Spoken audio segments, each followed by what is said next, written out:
EPF ಹಣವನ್ನು ಹಿಂಪಡೆಯುವುದಕ್ಕೆ ಸಲ್ಲಿಸಲಾಗುವ ಬಹಳಷ್ಟು ಕ್ಲೇಮ್ಗಳು reject ಆಗ್ತಿವೆ ಅಂತ ದತ್ತಾಂಶಗಳು ಹೇಳ್ತವೆ. ಕ್ಲೇಮ್ಗಳು ತಿರಸ್ಕೃತಗೊಳ್ಳುವುದಕ್ಕೆ ಬಹಳಷ್ಟು ಕಾರಣಗಳು ಇರಬಹುದು. ಹೆಸರು, ಬ್ಯಾಂಕು ಖಾತೆ, ಕೆಲಸಕ್ಕೆ ಸೇರಿದ ದಿನ ಇತ್ಯಾದಿ ಮಾಹಿತಿಯನ್ನು ಅಕಸ್ಮಾತಾಗಿ ತಪ್ಪಾಗಿ ನೀಡಿದರೆ ರಿಜೆಕ್ಟ್ ಆಗುತ್ತೆ. ಇನ್ನು ಇಪಿಎಫ್ ಖಾತೆಯೊಂದರ ವಿವರವನ್ನು ಬದಲಿಸುವ ಅವಕಾಶ ಇರುತ್ತೆ. ಕೆಲಸ ಮಾಡುವ ಕಂಪನಿಯ ಜೊತೆ ಜಾಯಿಂಟ್ ಡಿಕ್ಲರೇಷನ್ ಸಲ್ಲಿಸಬೇಕಾಗುತ್ತೆ. ಉದ್ಯೋಗಿಯ UAN ನಂಬರ್ ಮತ್ತು ಸಂಸ್ಥೆಯ APF ಪ್ರೊಫೈಲ್ಗಳನ್ನು ಸರಿಪಡಿಸುವುದಕ್ಕೆ ಜಾಯಿಂಟ್ ಡಿಕ್ಲರೇಷನ್ಗೆ ಇರುವ ಕ್ರಮಾವಳಿಯನ್ನು ಪರಿಷ್ಕರಿಸಲಾಗಿದೆ.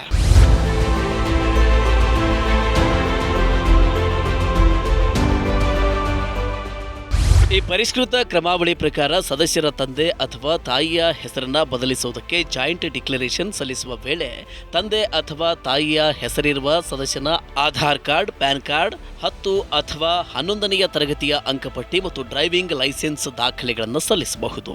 ಕೆಲವೊಮ್ಮೆ ಉದ್ಯೋಗ, ಸ್ಥಳ, ಶಿಕ್ಷಣ ಮತ್ತು ವಿವಾಹದ ಬಳಿಕ ಕಂಪನಿ, ಕೆಲಸ, ಉದ್ಯಮ ಹೀಗೆ ಹಲವು ಸಂದರ್ಭದಲ್ಲಿ PF ಖಾತೆಯ ವಿವರ ಬದಲಾವಣೆ ಅನಿವಾರ್ಯ ಆಗುತ್ತೆ. ಹಾಗಾಗಿ ಬದಲಾಯಿಸಬಹುದಾದ ವಿವರಗಳ ಬಗ್ಗೆ ಮಾಹಿತಿಯನ್ನ ಹೊಂದಿರುವುದು ಅಗತ್ಯ ಆಗಿದೆ.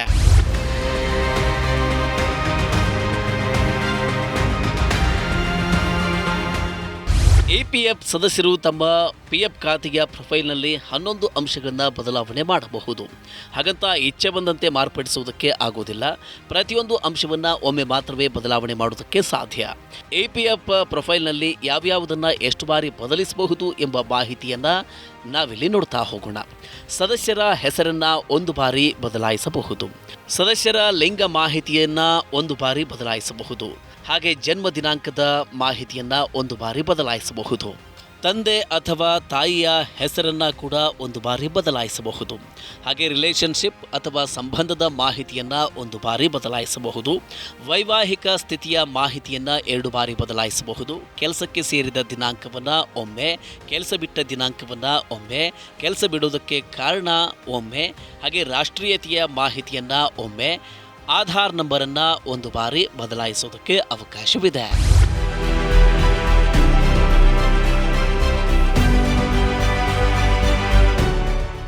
ಒಬ್ಬ ಸದಸ್ಯರು ಇಲ್ಲಿ ಹೇಳಿರುವ 11 ಅಂಶಗಳ ಪೈಕಿ 5 ಅಂಶಗಳಲ್ಲಿ ರೆಗ್ಯುಲರ್ ಜಾಯಿಂಟ್ ಡಿಕ್ಲರೇಷನ್ಗಳ ಮೂಲಕ ತಿದ್ದುಪಡಿಗೆ ಮನವಿಯನ್ನು ಸಲ್ಲಿಸಬಹುದು. 5ಕ್ಕಿಂತ ಹೆಚ್ಚು ಅಂಶಗಳಲ್ಲಿ ತಿದ್ದುಪಡಿಗೆ ಮನವಿಯನ್ನು ಮಾಡಿದ್ದಲ್ಲಿ ಸಂಬಂಧಿತ ಅಧಿಕಾರಿಗಳು ಕಟ್ಟುನಿಟ್ಟಾಗಿ ಪರಿಶೀಲನೆಯನ್ನು ನಡೆಸುತ್ತಾರೆ. ಯಾಕೆಂದರೆ ಇಷ್ಟು ಹೆಚ್ಚಿನ ಸಂಖ್ಯೆಯಲ್ಲಿ ತಿದ್ದುಪಡಿ ಮಾಡೋದಕ್ಕೆ ಯತ್ನಿಸಲಾಗ್ತಿದೆ ಅಂದರೆ ಅದು ವಂಚಕರಿಂದ ದುರುಪಯೋಗ ಆಗ್ತಾ ಇರಬಹುದು ಎನ್ನುವ ಅನುಮಾನ ಹುಟ್ಟು ಹಾಕುತ್ತೆ. ಹೀಗಾಗಿ ಹೆಚ್ಚಿನ ಸಂಖ್ಯೆಯಲ್ಲಿ ಪ್ಯಾರಾಮೀಟರ್ಗಳ ತಿದ್ದುಪಡಿಗೆ ಮನವಿ ಬಂದರೆ ಅದನ್ನು ಗಂಭೀರವಾಗಿ ಪರಿಗಣಿಸಿ ಸೂಕ್ತ ವಿಚಾರಣೆಯನ್ನು ನಡೆಸಿ ಆ ಬಳಿಕವಷ್ಟೇ ಪ್ರಾಸೆಸಿಂಗ್ ಮಾಡಲಾಗುತ್ತೆ. ಇದು ಮಾರ್ಚ್ 11ರಂದು ಬಿಡುಗಡೆಯಾದ ಕ್ರಮಾವಳಿಯಲ್ಲಿ ಇರುವ ಒಂದು ನಿಯಮವಾಗಿದೆ. ಹೀಗಾಗಿ PF ಖಾತೆದಾರರು ವಿವರ ಬದಲಾವಣೆಯ ಸಂದರ್ಭದಲ್ಲಿ ಅವುಗಳನ್ನು ಗಮನಿಸಬೇಕು.